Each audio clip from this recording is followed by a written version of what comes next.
We're going. Oh, okay. Hi, everybody. Welcome to Read Science. We're talking about tweeting this out. So if you're not here, you can be here soon. Anyway, this is Joanne, joined by my co-host Jeff. And here on Read Science, this is a Google Hangout on Air, which I guess next time we do this will be YouTube Live, which will be, I think, the same thing, just a new name.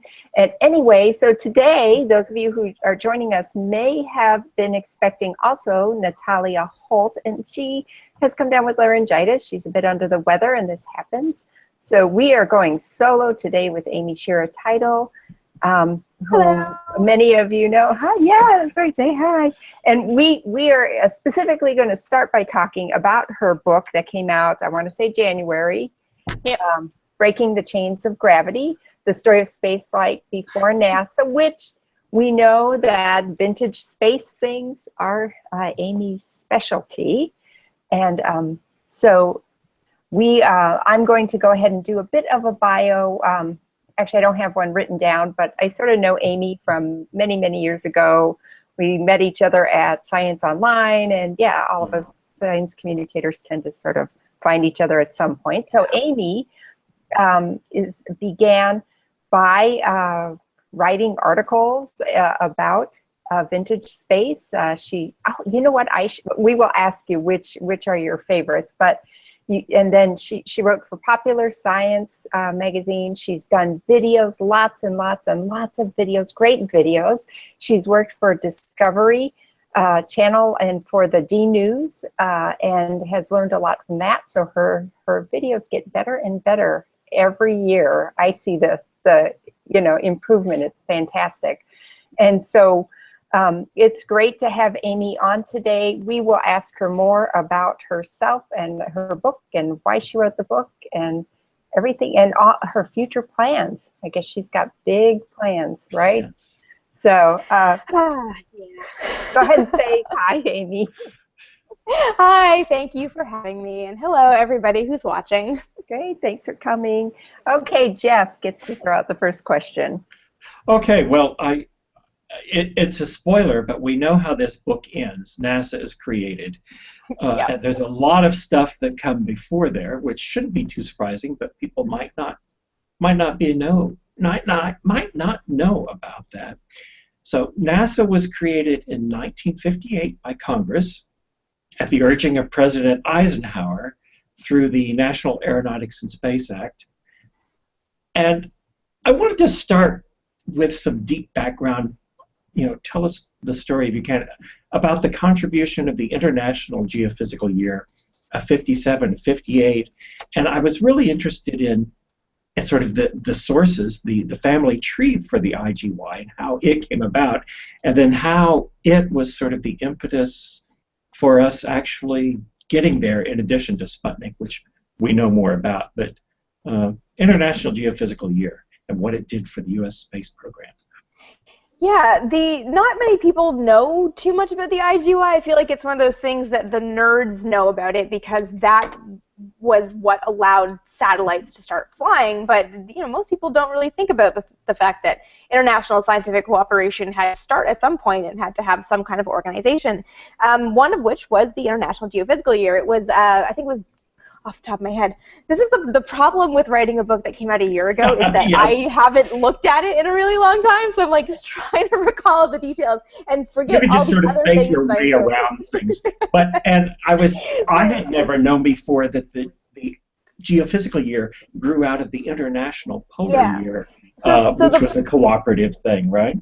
Yeah, there were two International Polar Years, I want to say, and you probably know the dates better than I do off the top of my head, but I want to say the first one was in the 1890s, and the second one was in the 1920s or 30s. Something like that, because using that data was kind of halted by the Second World War, which kind of stopped international collaboration. So the idea was to take advantage of interesting things happening in the world and have scientists all over the world collaborate on taking observations and then merge their data to gain a more complete picture. And this has happened with two polar years, and scientists after the Second World War wanting to finish using the data gathered from the Second International Polar Year brought up the idea of doing a third international collaboration, but there was some interest in making it rather than a polar year doing a geophysical year because there was going to be peak solar activity from about July of 1957 to December of 1958. So that was the year, even though it's 18 months. The idea being that all of this cool stuff is happening in the sun. It's going to be interacting with Earth's atmosphere. We're starting to understand space. Let's put data and then merge it and learn for the good of humans. And part of that, because this is happening in the 50s and there are missiles launching and people are starting to look at satellites independently all over the world, starting to think about it, both the United States and the Union agreed, participate, launch small satellites to gather data, right? You can gather better data about space outside the atmosphere. So this kind of laid the groundwork for both nations to actually launch a satellite. So you knew it was coming, even though these two nations are politically opposed and in the beginning stages of a Cold War. Well, not really beginning at that point, but in a Cold War. They're both looking at kind of doing this thing that is very scientific, but ultimately also a very strong show of technological dominance. So yeah, that kind of laid the groundwork for what was going to be one versus the other in launching the first satellite. And ultimately, I would say that it came down to Eisenhower's choice to promote the U.S. Navy's Vanguard program over the U.S. Army's Redstone/Jupiter program. The Army's program was built on Nazi technology, and the Navy's was not. It was peaceful rockets, and he didn't want war in space. It seemed like the zeitgeist had been building so that it was, people going up in various ways, high flying altitudes, rockets were going on, all sorts of things, and people had different agendas. It seemed like the geophysical year sort of nucleated the event and said, launching the satellite, and look what the Soviets just did, but launching the satellite to do that's something that we should do, and now's a good excuse to do it. Yeah, it did kind of pull together all of that's kind of the whole reason that I wrote this book, is that there's all these pieces that were starting to go into space, and they were all happening simultaneously, and they just need to be brought together. And the IGUI really was the impetus, because that was the first thing to say, satellites and launching things into space is not for the crazies and for the weirdos and the fringe scientists who want to go float around like sci-fi movies. This is for the people who want to actually learn about what's going on our planet and on other planets for the sake of knowledge and science. And once you get that going, it just snowballs. For the average person not paying too much attention, how big a surprise was it to find out that space was totally doable and was something that was about to happen? For the average person? Yeah. Probably. Yeah, I don't. Were they surprised? I mean, I think it was. Sputnik did a lot of weird things to the American psyche. Was that? No. Well, I was there, but I was only about this. Yeah. No, I mean, I've talked to family members about this a little bit. Those who were around, obviously. I think the idea was that you kind of knew that it was there, but it wasn't, that without a national space agency, or, I'm from Canada, my Canadian family, you don't have any kind of military that's tending towards space at all. It was kind of there, and it was kind of neat, but it was kind of other. Like it not to say otherworldly, but it was, people might have known about it, but they probably thought that it was just for those weird kids that liked science class in school, that it wasn't really part of the national mindset at all. So it was probably not something that people would have given really any thought. I mean, I can't imagine, if you don't know about something, how can you be giving it any thought if you don't know that it's feasible? And then all of a sudden it's feasible, and then it's just like, well. Did know, people would have known of the V2 from the war, because that made quite a splash. But making the connection between that and rockets that could actually launch into space, that's quite a haul. And it's sort of a question, but it's really something I hadn't really thought about before either. Right, interesting. And I'm thinking about it, and like the things I've read, not just your book, but other places, just that early rocketry where they're just trying to go straight across land, that would draw a crowd. you know. Yeah, and there were, I do get into a little bit, some of the early demonstration tests of the power of rocketry were done with cars in Germany by this very little known figure named, oh my god, what is his name? Max Fallier, that's his name. Fritz von Opel was the name that was coming up with it. He gave the cars to Fallier's rocket test. Yeah, he was fun. People sort of knew that this stuff was happening, but because none of it's not like Fallier had rockets that really worked every time and was demonstrating really great feats of things going up into space. You know, his first rocket car test failed spectacularly. It was just kind of like it didn't do anything because friction is a hard thing for a small rocket to overcome. So, you know, when that's kind of what people see with rockets, and then maybe you see them developing as weapons, and even the V2, I mean, even though it did kind of begat the Redstone rocket that launched the first Americans into suborbital space, like, if you see the rocket cars that don't really work, the things that go fast but ultimately aren't practical, and then you see the weapons, that's kind of a leap, I think, for the average person to make of, okay, we can actually modify this technology, make it more powerful, add things to it, and then go into space with it. I mean, that takes a leap of imagination. It's, I think one of the things that I kind of didn't really think too much about before I started working on this book is that a lot of people had the tools but didn't necessarily make that connection, and it was, you know, the military leadership had to be convinced of some of these uses of rocketry, and it was, you know, the people who wanted to use those technologies to go into space were very much the fringe scientists, and we're kind of the ones that were like, okay, it may be feasible, but you have to be quiet about it because you're going to look like a weirdo. Well, it was not very long since most, I mean, it had only been, say, 10, 20 years since most scientists of repute were poo-pooing the idea of rockets in space because there was nothing to push against.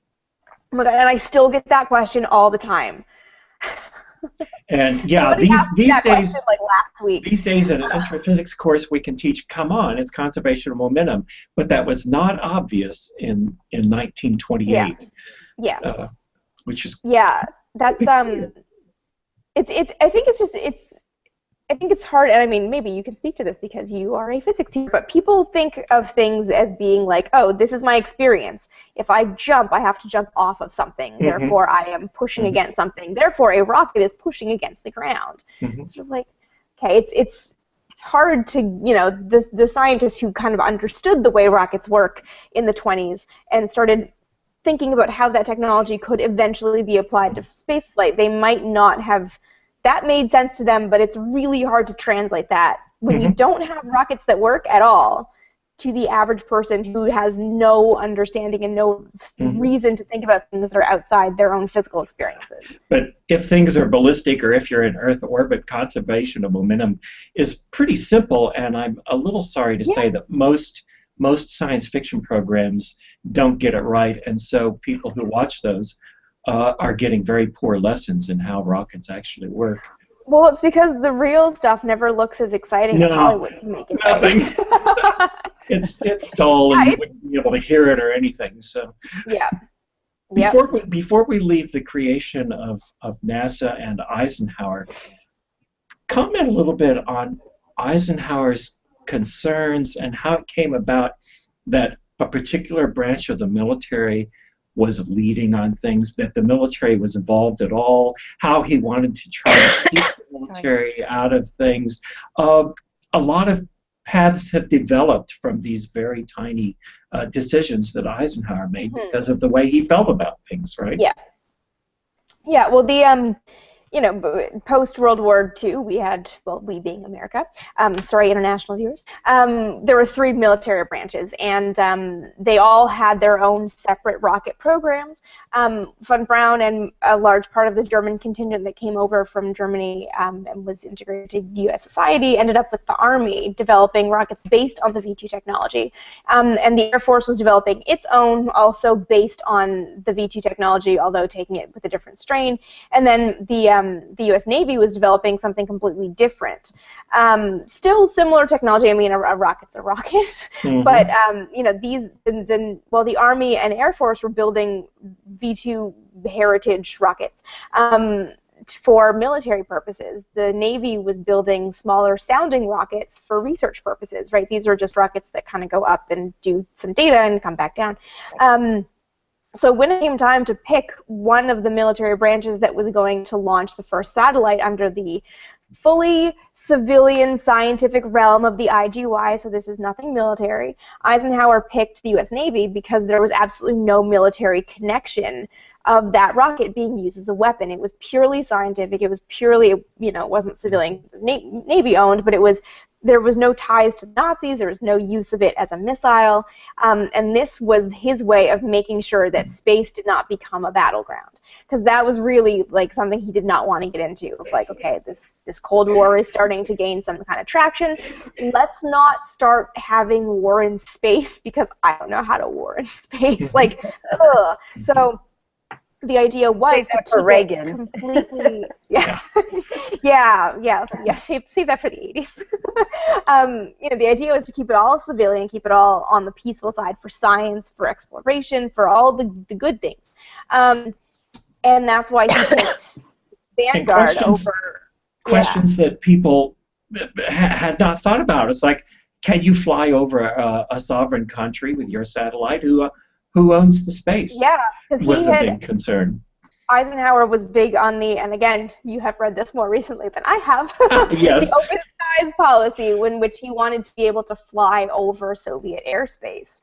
And this was something he was trying to get forward, and there was questions of, you know, okay, well, if we have satellites, if they're launched for science on non-killing, well, Union, we can see what they're doing with the sake of openness, and it'll all be for peace, with a little military sidebar there. But it was, you know, the idea was to make it not something that would turn the Cold War hot, basically, and that's kind of how that ended up being the chosen rocket for the first American attempts. During all that angst immediately after the launch of Sputnik, I was very amused by the person you reported telling Eisenhower, well, at least the Russians seems to have settled the question whether we can fly over another country.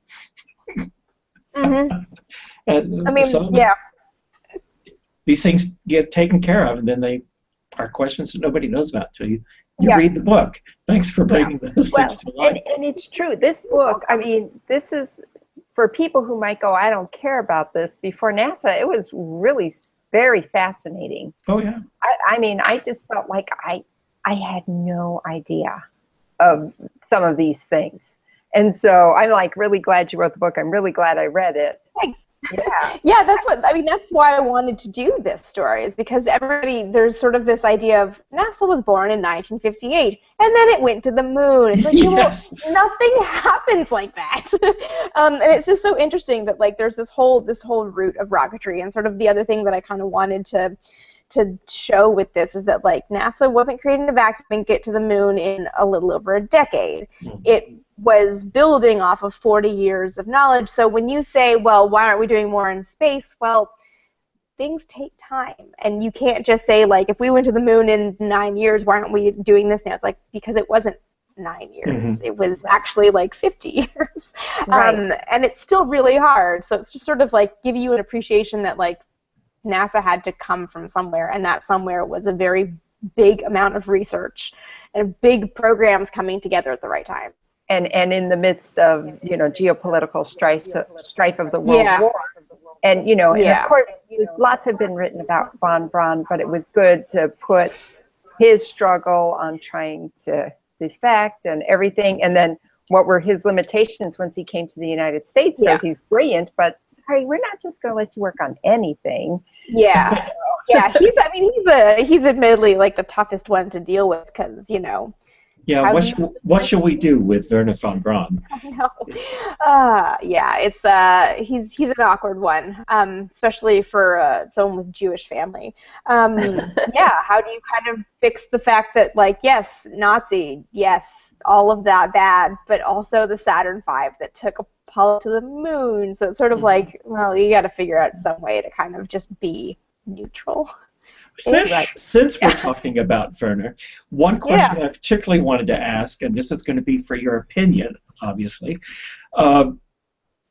this, and maybe you can recount for us a little bit of the somewhat harrowing story of his escape from Germany into American hands and not Russian hands. But my question was, why is that not a major motion picture yet? I don't know. I don't know. It's such a story. It is an amazing story, but it's probably that very conflict you're talking about. Mm. You know, but that makes that conflict. You can't write. You can't make a good movie, I guess, about like rooting for Nazis. Because ultimately, that's what you're doing. It's like an SS officer who got American men to the moon. Yeah, it's sort of like he's that really tough character, and I honestly, I mean, I don't know, and I've wondered that a lot. I've wondered why there aren't movies about him, because he's a really fascinating character of like this.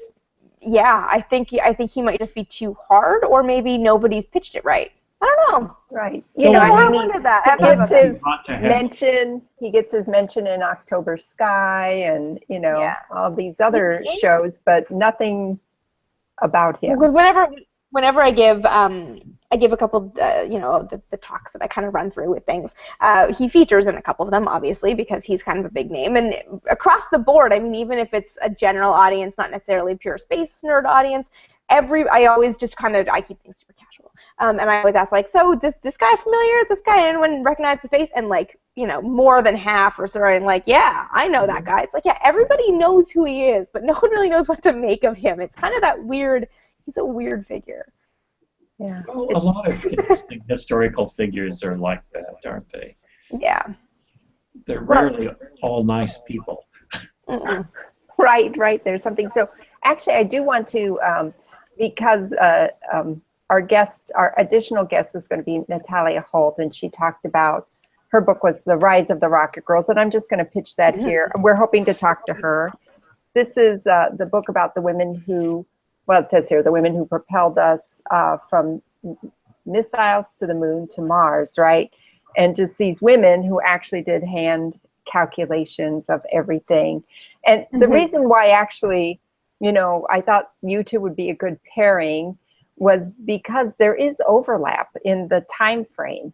And Werner von Braun features in this book, and that struggle of who's going to get to build these rockets to go to space. Yeah. You know, so these gals were stationed at JPL. Well, they didn't get chosen, like you said. It ended up being the Navy. You know, it was interesting. So I felt like there was enough overlap. But the other thing I also noticed, like your book, hardly any women, just from the perspective of who's actually building the rockets. So that's why these books with these women, it's like suddenly like, women were involved? Really? Wow. Yeah, you know.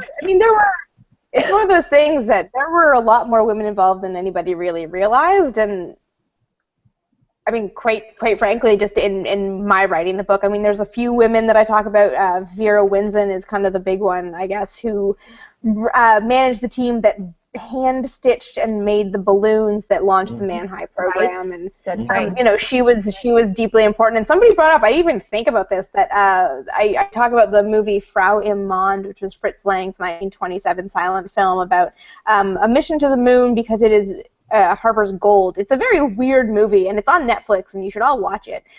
If you can stand a silent movie from the 20s, it's like 2 hours long. It's really long.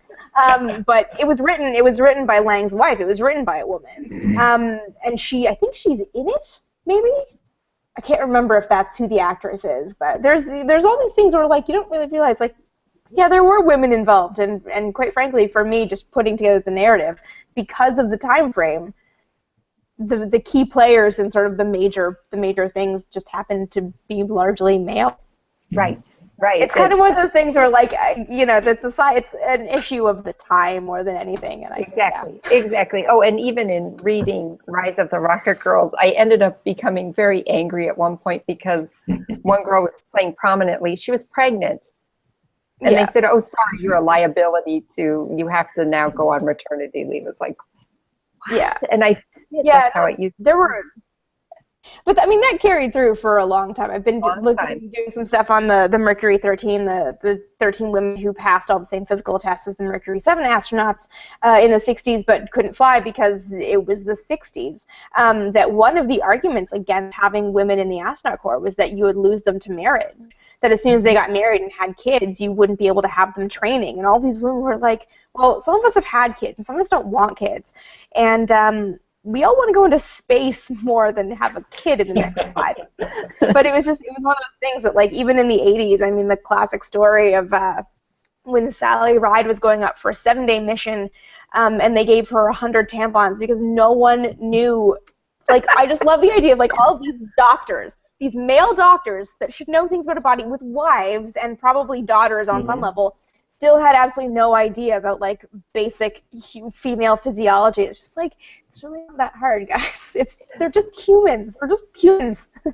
Right. I saw your video on that, and that was amusing. And in fact, that was one thing where I said, oh, this will be great. Amy's been doing a few videos about women in space, and it's, I mean, it is so interesting. So let's just sort of focus on your personal trajectory to being where you are. So actually, I looked at your website, and I can't believe I never looked at it before. There's this adorable picture of you. Okay, no wonder. So there's an adorable picture of you standing near the what's the word? A Venus like presentation. Board? Yeah. Yes. So obviously, this starts way back, right? Yeah, that was I love that my mother is such a pack rat, and I'm so happy that she had that picture that, like, I think my elementary school principal took that picture and then gave it to the class president's mom or whatever it was, and, like, my mom ended up with it and, like, dug it out 5 years ago, and I'm like, I'm so glad you have this, because that was the project that, like, turned me into a space nerd. And I can't totally remember how it happened, whether I picked it or was assigned it or what, but I remember my family was vacationing in the U.S. Virgin Islands when I was 7, and my dad had pointed out Venus in the sky, and I knew a little bit about it because of this project, or maybe it was backwards, I can't remember, but it was so fascinating to me that there's this planet that's roughly the size of the Earth, not that much further from the sun than we are, or closer to the sun than we are, but it's super hot. It rotates the wrong way. It has no moon, and it's like the Earth inside out backwards, but it's right there. And I was like, it's right there, and it's so different. I want to know what else is right there and so different, and I just became, like, a giant nerd. And then I had one of those, like, little kid first space book. I think I might have it here, or maybe not. But anyways, there's a little book with, like, a 2-page spread on every planet. I got it when I was, like, 7 or 8 at the book fair, and there was a 2-page spread on the moon. There's a little cartoon of 2 men standing on the moon in front of a lunar module, and I was just like, men went to the moon? Why was I not informed? And I was just I was just like, how, why, what, why did nobody tell me that this was a thing that happened? Because the moon is pretty and awesome, and I looked at it every night. So yeah, that's when I just became like, I want to know how and why they did this. And the more you ask that question, the more complicated the answer becomes. So I'm still kind of, like, satisfying my 7-year-old curiosity. So yeah, this is like without giving away my age, a many years long fascination. Right, and so you, but you chose, I love it so much, I want to talk about it and tell the world about it, not I want to be someone building the rockets to go there. Oh, I wanted to. You did? I did want to. So, yeah, when I was a kid, I, like every space nerd, I wanted to be an astronaut. I can't really math. Okay.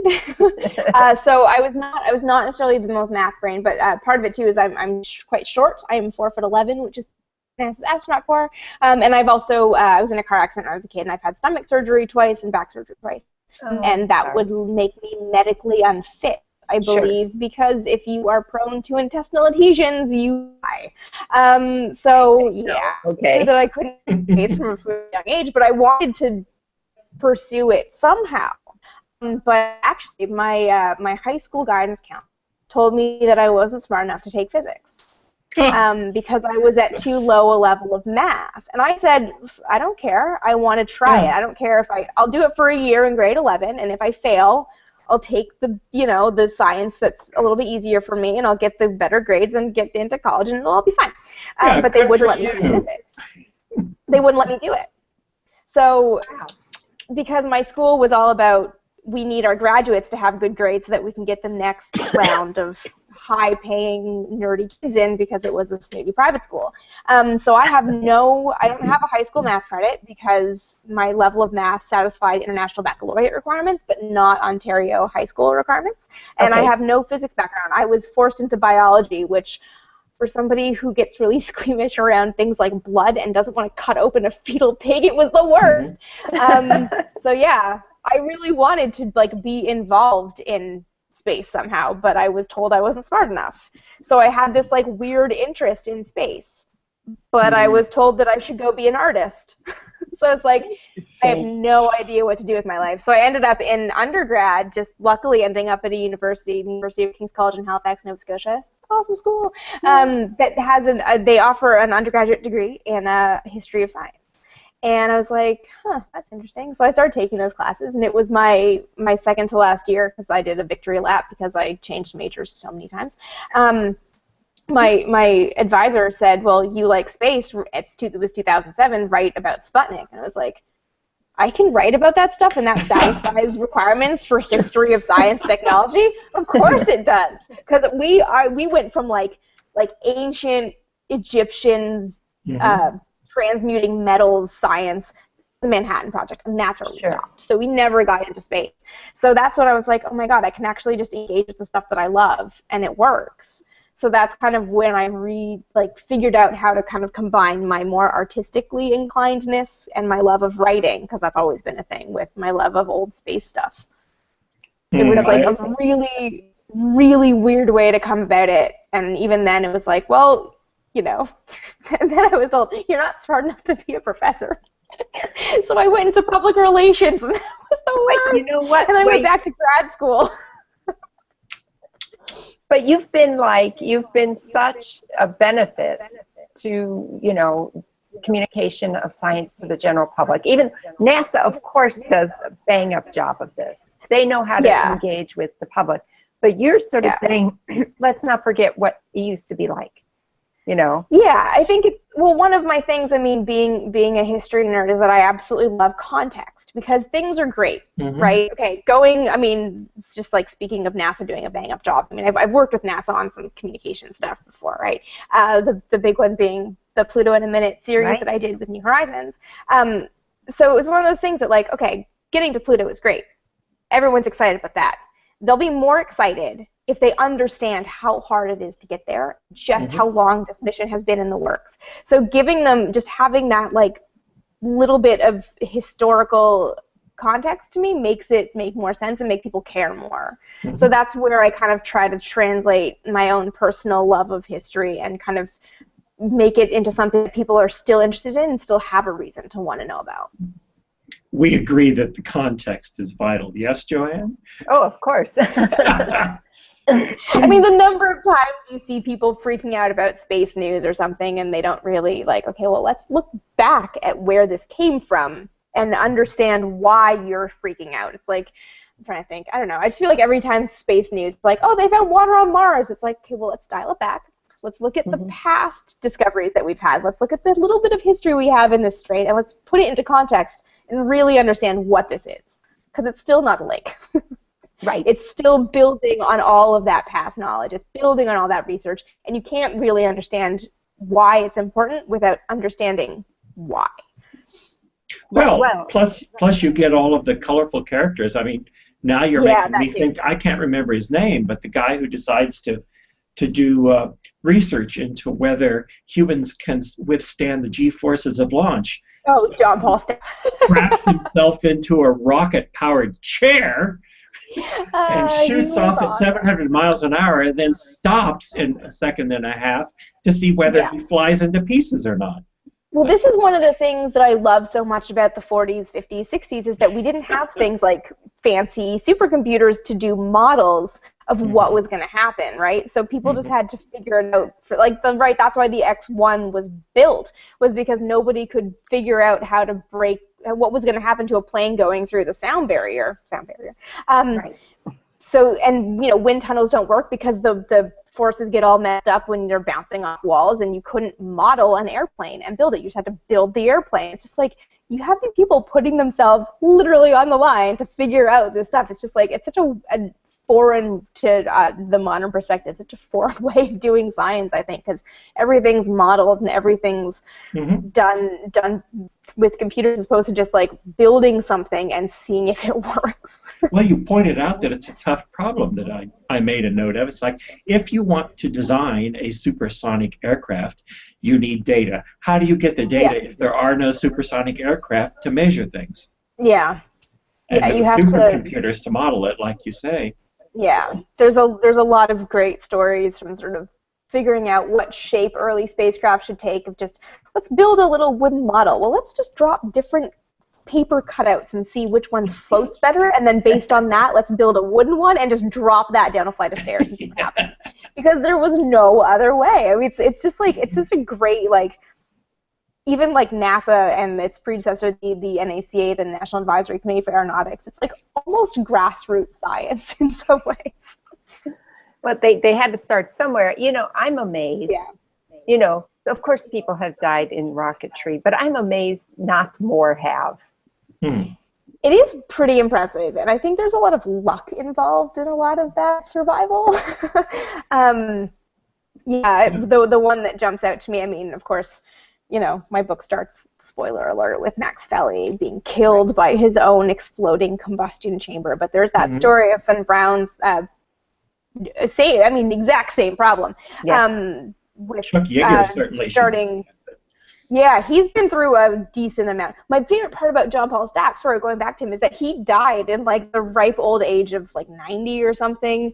Like he only passed recently. He put himself through so much, and he was totally fine. But yeah, Von Braun lighting a combustion chamber with a bottle of flaming gasoline on the end of a stick, and it exploded, and it was amazing that the 4 guys involved in that test, nobody died. Like, Dornberger was just behind a tree. Like, nobody expected these things to be so explosive, but they were. So let me ask this question. So coming to today, so of course SpaceX recently had a big explosion. Do you find yourself as fascinated by modern events unfolding as you do with the past? Less so. Okay. Less so, I think, in part because I was in Australia most of the month of August, and that SpaceX explosion happened, I think, the day that I flew back. So, like, I totally missed it. I landed and had all these requests for interviews. I'm like, I have no idea what happened.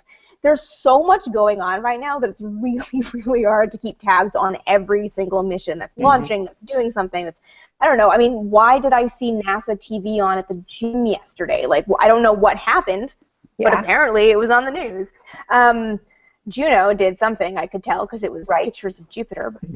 So I kind of check up on these things, but I can't follow everything. It just becomes like an oversaturation. Like, either I can follow the things that are happening now, or I can do my work, which kind of is like the weird payoff. So I'm aware of it, but I'm less. It's just less of a fascination for me, just by virtue of the fact that I love my own sort of little niche thing, and that's working on that takes up so much of my time that I can't also be following every space event. I don't think and that makes sense. Oh, it makes perfect sense. I mean, I know OSIRIS-REx is launching tonight. So yes, I do. I didn't know that, but I know you must have known it. I don't know that I am going to stay up and watch it or be necessarily perfectly aware and watch it, but I will probably check Twitter and see that it got off the ground fine and see what's happening with it. But yeah, it's just, there's so much happening right now. I can't keep track of everything. And so actually you do something unique. Oh, it's not like so unique no one else has ever thought of it, but in general, but you will on occasion sort of live tweet a historical event. Yeah. And so which like one the of those nerdiest was thing the most fun for you? So yeah, just for those out there who don't know, I live tweet Apollo missions on their 45th anniversaries. I've done 8, 10, 11, 12, 13, 14, and just finished 15. And it's such a weird thing to do, and people get kind of annoyed with it. But most people like this, because they're wondering, like, they're looking at all this, you know, their Twitter feed, and all of a sudden it's like, Apollo 15 is 135,000 miles from home, and the crew is still sleeping. They're like, why do I care? But it's fun for me. No, I do it because I think it's interesting to kind of put that into context. Like, if you watch Apollo 13, so my favorite was Apollo 13, and I feel like I should show you that I'm drinking my iced coffee out of an Apollo 13 glass. If you watch the movie Apollo 13, it's like super punchy, super exciting, and it's 2 hours long, and it's done.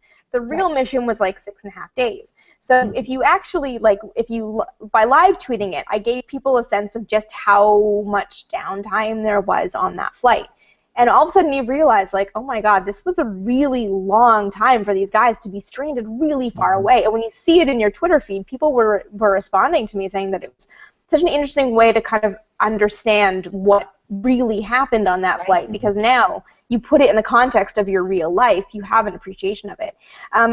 And the other thing that I love about doing that one especially is I read all the transcripts, that's where I get the tweets, and to see the way the crew handled that and to see the way the crew and the ground interacted was really incredible. There's a great moment when they were reading up the re-entry procedure, which was a huge issue to figure out how to power up the command module so they could come back safely and not die on that. You know, you get all the way back to Earth safely and then you burn up in re-entry. Nobody wants that to happen. There was a moment where whoever was on Capcom, I can't remember, said, well, we've got the re-entry procedure for you, but we're just going to wait till everybody who has helped write it is in the room because they all want to be here. And you just have that mental image of everybody piling into the Mission Control Center, and just, not everyone can talk, they're all just listening, and they're all just being there, because it was huge moment of figuring out how to save these 3 guys, and you get an appreciation of that when you start to see how long it took. On missions, you just remind me that on missions, NASA, they do good PR, and we talked about that and things, but they also tend to encourage a good sense of occasion. Yeah. NASA's pretty good at telling you to celebrate when something awesome happens. When something happens. Yeah. I don't have more to add to that. No, you said, you know, landing a person on the moon is a thing. It was a thing. Why didn't anyone tell you? Is that thing receding? Is that being forgotten? Is it taking its place in history now? I'm an old fart. I was alive. I watched it on TV, but it's not as present for people now, is it? How do you? It's not. I think it's sort of the butt of jokes now. The one that comes to mind is, I mean, you know, everybody always says, well, you know, you can put a man on the moon, but you can't have a cell phone battery that stays charged all day. Well, it's become that thing of like, oh, you're so great, you did this once, but you know, it's so long ago now that people are just like, well, what have you done for me lately? It's receding into like almost mythical history, I think, and it gets more interesting as we start to lose people who've walked on the moon, and that's sort of the only thing that reminds people that, oh yeah, that did happen. People kind of know about it, but nobody really cares. Yeah, it's a strange thing. I mean, it's a strange thing to have my work and my career so heavily based on something that most people don't care about until you tell them something they didn't know, and then they get all excited about it again. Well, you are a historian. Here. Yeah, this may be your lot in life if you're a historian. Right? Yeah, it's true, and it's so interesting doing popular history that no one cares about. Yeah. So do you think? Which is amazing to me that people watch my YouTube channel. Well, you do very well on that regard, and actually, I wanted to bring this up, but it's almost necessary. So Emily Grassley had mentioned, like, where are the women talking about science, etc. Yeah.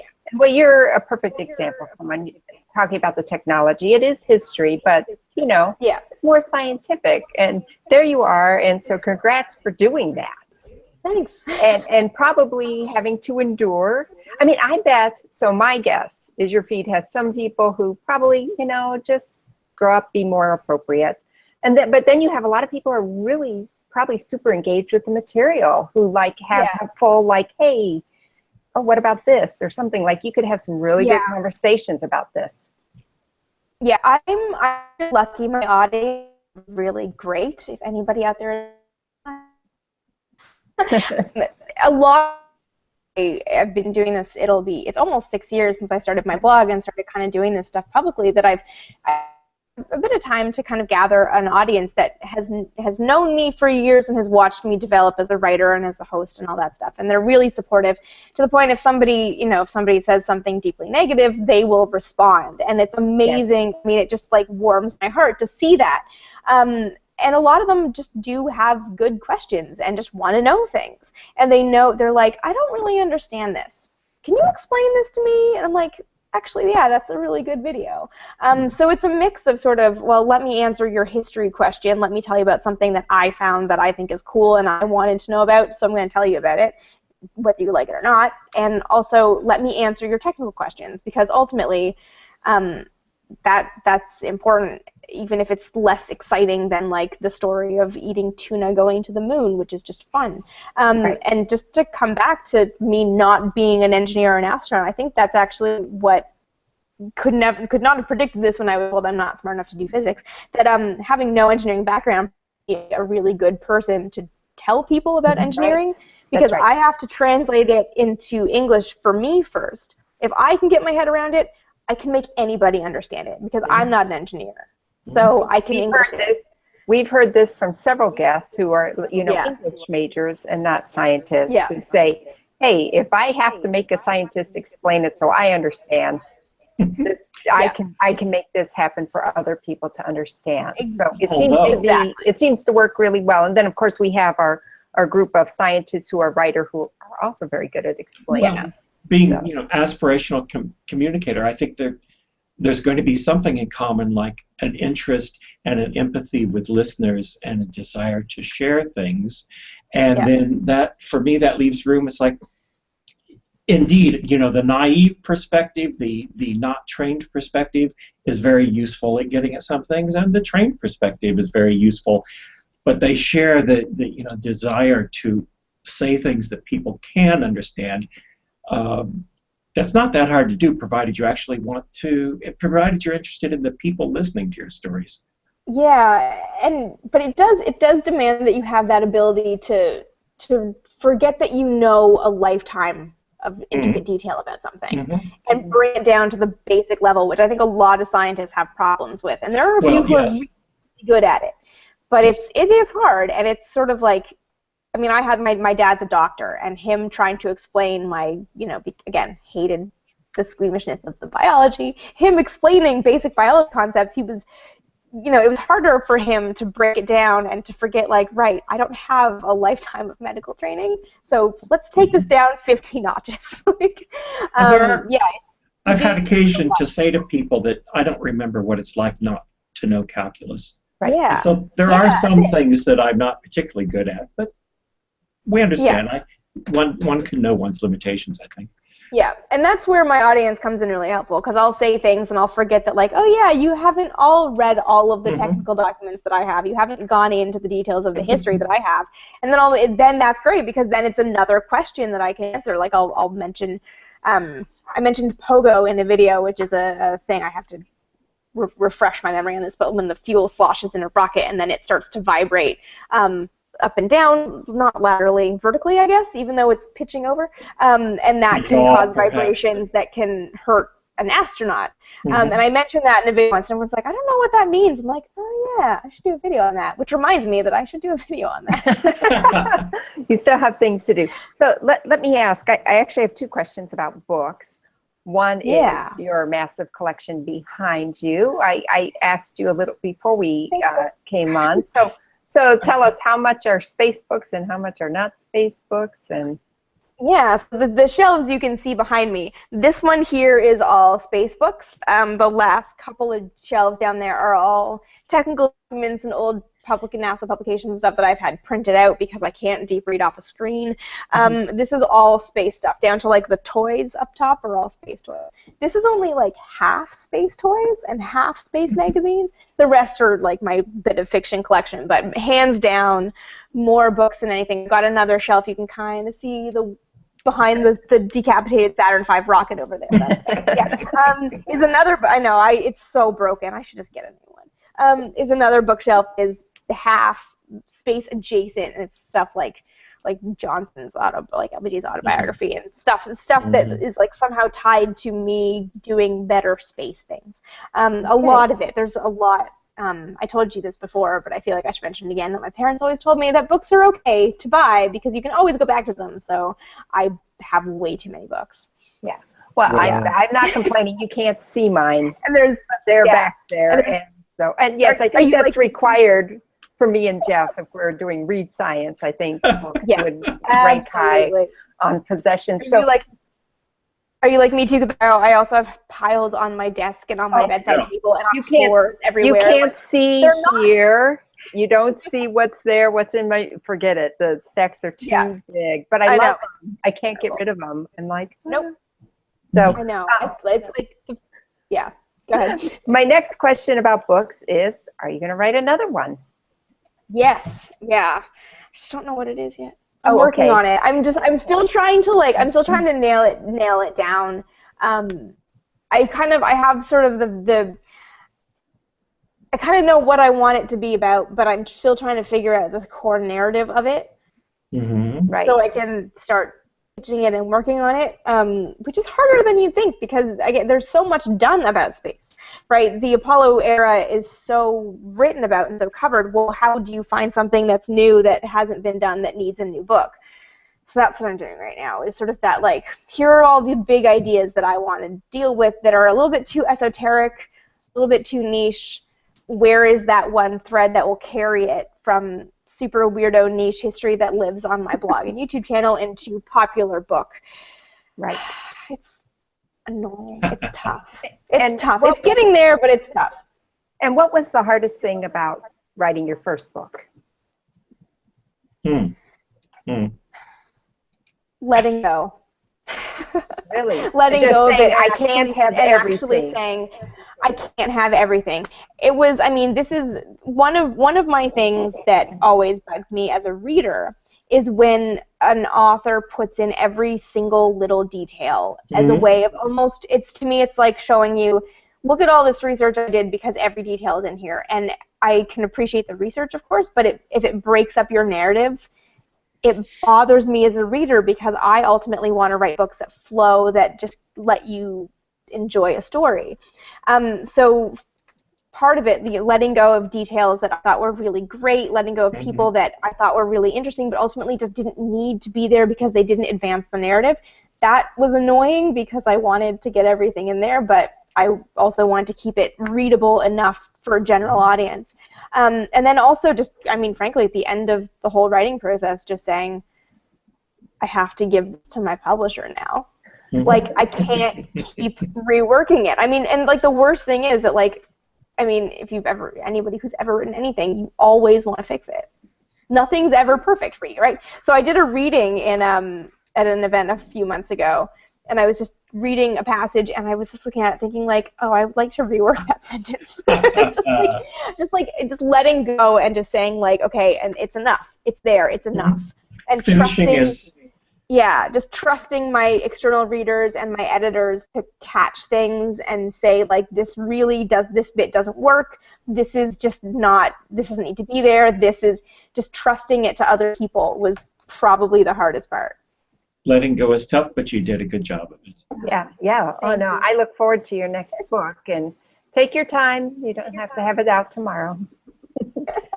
I'm hoping for soon. I will say I absolutely loved writing it because it's just so fun to dive into a big project and just get lost in it, and I really want to get back to that. So who are some writers Who are some writers you admire in this field? And you can go outside the field too, but I just wondered, like, you know, you have a video, 5 books you should read to get started on this, but is one or two authors in particular people who stand out to you?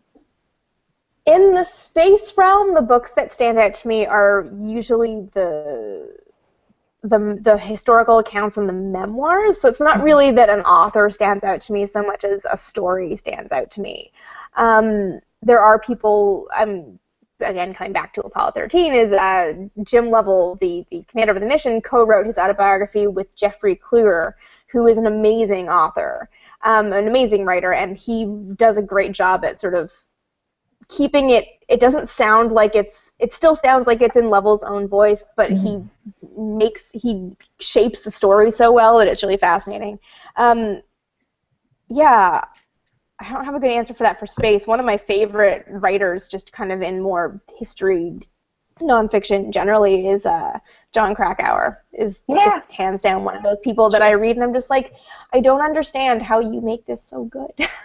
Right. And there's a few others I can't.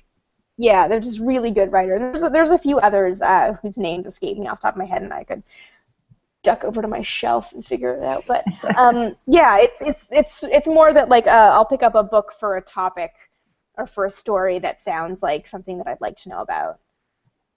But I don't necessarily follow authors per se. Right, right. So I know we're closing in at the top of the hour. You have... I just talked a lot. Oh, well, we're glad. We're always That's happy. the idea. Yeah, exactly. This is... It does not seem like an hour. So we, I'm curious, I think you've been alluding to the fact you're going to start a podcast. Did this start and I've missed it? Yeah. Or? No, it's my shipment from B&H should be here today with my new recorder, my new microphone, and all of the accessories to do that. It's really just, this summer has been insane. I've been traveling every week, and I was in Australia for 3 weeks, and then got hit with jet lag and just exhaustion after touring Australia. I was in a new city every 3 days. So that's coming, and I'm still trying to figure out, it's going to be a little bit wonky to start, just because I need to nail down what the format's going to be, the frequency, figure that out, but I'm going to start playing with it publicly. I'm going to just start recording things and put something out there and see what people like, don't like, and eventually kind of nail down on a format. So that's happening soon. That's coming today. I'm actually really excited to start unboxing my new nerd toys and might just play with it a bit this weekend or next week. So I actually have a meeting today about hosting, because that's the one part of this that I don't know, is how to host, like where it lives on the internet, not like exactly, hello. exactly. Yeah. So I'm trying to nail down that technical side of things, but it's coming. It's coming. That's fantastic. So actually, Jeff, unless you had something pressing, I was thinking we could ask. I have one observation left that is done in a few seconds. I filed this under, you take expertise where you can find it, and so this was early on in the book. You said the seat in the X-15 was designed as an exact duplicate of an International Harvester tractor seat. Yep. This is so funny. So when I was in Canberra a couple weeks ago, I did a full day of interviews on ABC, the Australian Broadcasting Company, with a lot of them with Dr. Carl, who is sort of like Australia's Bill Nye. And he loved that story. Every time I did like 5 interviews and a podcast and a TV spot, and every time he asked me about that story. And the story is that when you're in, I don't have my model next to me, but when you're in the X-15, you don't have a door, you can't like climb down. So it was so I should start with, it was air launched. I am the B-52. It was air launched from underneath the wing / cockpit of a B-52 bomber. But because it was under the wing and not in the belly, the pilot couldn't ride up in the main aircraft like he did in the B-29 that launched the X-1, and then Yeager climbed down, shut the door, and launched. He had to be loaded into the plane that was then loaded onto the launch plane that was then slowly went up to launch altitude, then launched, then flew his mission, which meant he was sitting in this seat without the ability to stretch really or move for a really long time, and the vibrations of that on the spine were kind of a question. So the NAC and the Air Force are kind of like, okay, well, how do we do this? And then ultimately the solution was, well, who deals with spine vibrations all day long and doesn't have back problems? Farmers, because they're driving tractors on bumpy fields all day, and they just have seats that are lightweight that just go with it, and they don't have, so they just looked at a tractor seat and they basically replicated it for the X-15 because it worked. And it's such a great, like, and this is what I mean about the 50s having this awesome like grassroots science thing, is it's like they didn't over-engineer it because they didn't have the means to over-engineer it. They had to just like figure it out. And they just went to what works, and they didn't reinvent the wheel. They took what worked and just added rockets. Thank you. That's such a funny story. I do love that one. It is. It is. It was sort of the bit of salt that made the cake taste good. Yeah. So, since we're near the end, I do want to ask if you had anything you wanted to share with the viewers before we sign off. Oh, like plugging all of my stuff? Sure. Sure. Plug away. Well, the big one, since we're talking about reading science, read is her my book, book. Breaking the Chains of Gravity, which is in stores and online and all of those fun things. Everywhere. And it's good. Read it. All right. I can join. I can join. Thank you. Awesome, trifecta. Yeah, no, the other big thing, so my blog is, so my blog and my YouTube channel are both called Vintage Space. The blog is at Popular Science, and that will be, now that so we're geo-blocked in Australia, so I haven't blogged in a month because Australia, but I will be back to blogging this week. And the YouTube channel, weekly videos about something in space history. It runs the gamut from human stories to me meeting astronauts to technical stuff to anything, and I encourage questions. I don't always get into the discussion in the comments because sometimes it gets crazy, and sometimes I just don't have time, but I do sift through them, and I do read what your questions are for ideas, so those are the two best places to come and learn more about weird space things from me. Yeah. Great. Wow. What a great conversation today. Amy, I am so glad you joined us. Of course, I knew you'd be a great guest. It just took us a while to get to our books. And no, it's all good. Thank you so much for having me. This was really fun, and I've been wanting to do this show with you for a while. So this is great. Thank you. I love it. I do just hang out and be nerdy with people that you actually know in real life. Yes, I know. And it is nice. It's always a pleasure for me to go, oh, yeah, I've met this person. Good. They'll say yes. Yeah. No problem. Yeah.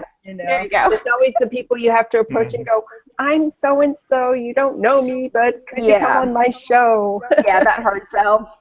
Yeah, for sure. Yeah. So, okay, everybody, thank you for joining us. Glad Amy could be here and talk about her book, Breaking the Chains of Gravity, which we've already promoted many, many times, but continue. Thanks, Amy. Thanks for a great book. Thank you so much for having me. This was great. All right. See you guys later.